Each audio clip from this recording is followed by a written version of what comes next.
Sean got good from working with those guys. Lorenz Larkins, Bobby Green, Joe. Makes sense. Yeah, so he's like, and he used to say it like, none of the other guys want to go with me. He used to say, you guys.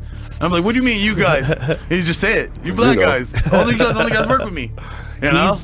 He's right now like he's a fucking gnarly guy. The top of the division. He is. You know, he's up there. That fight is a really interesting fight because Pereira will oblige him in the stand-up. Yes. It's going to be like, how does he choose to fight this? I think I would like to see. And he's a good ground guy. He's got great ground that he's shied away from. I think that happens to fighters as we go through this transition of being crowd pleasers. Like for instance, Justin Gaethje started out wrestling and he realized the energy it takes for one, but two, he's having so much more people and the excitement behind the stand-up aspect of it, you know? Yeah, he became a big-time crowd pleaser. Crowd pleaser. Yeah. Sean wants to be a crowd pleaser. Even after he won that last fight, he's like, fuck, I'm sorry.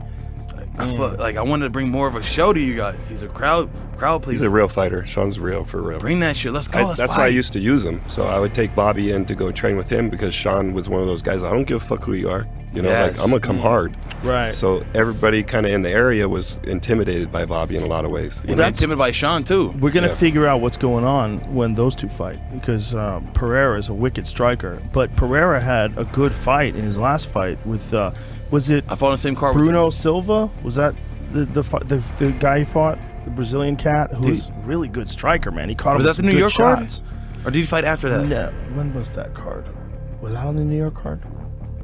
Who was Alex Pereira's last opponent? How many fights he has? Bruno Silva. I just didn't want to fuck it up. So he fought again.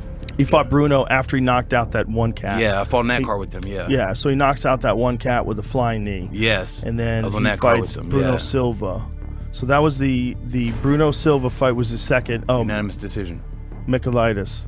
So that was his first two UFC fights. So one decision. But Bruno Silva's fucking real. He's a really good striker. It was a good fight. It was like Bruno Silva tested him. Pereira won, and Pereira wobbled him a few times and had him in real big trouble.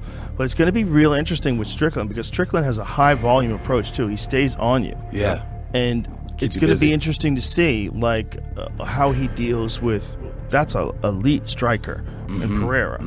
Pereira is a fucking Amazon warrior. I mean, that dude's something real. I dealt with the same dude, so this can be a great question. Is he going to be a tough guy and try to be a tough guy and stand, or is he going to be humble and try to win? You know, Did you say this Strickland or both guys? I'm talking about Strickland. Strickland. Yeah. So what do you think's his path to win?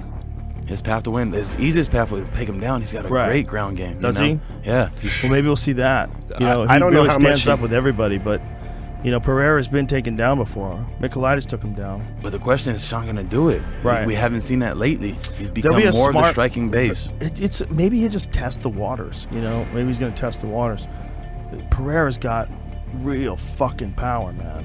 Real power. Yeah. He's got like world championship power, and he's the only guy to ever hold 2 titles consecutively in glory. He was the 85 and the 205 champion. Wow, okay. Yeah, at the same time. So he's like, I just know him as his whole claim to being test. Izzy, you know? Yeah, well, he did knock out Izzy, but it's also he trains with Glover, and Glover's resurgence, I think, is directly connected. It's the same timeline as Pereira training with him. Yeah. So the same timeline. I mean, it's not that Glover wasn't always elite. He's always been elite. Glover's one of the best fighters in the world, added for sure. something to him. But I think, I think having a fucking straight-up assassin, that dude's terrifying. Yeah. He's a fucking assassin. You zig when you should have zagged with Pereira. It's night-night. Yeah. I mean, he makes everybody go to sleep.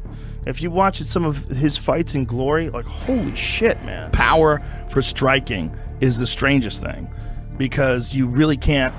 You can get people to hit a little harder. Like, there's things you can do, like cable drills.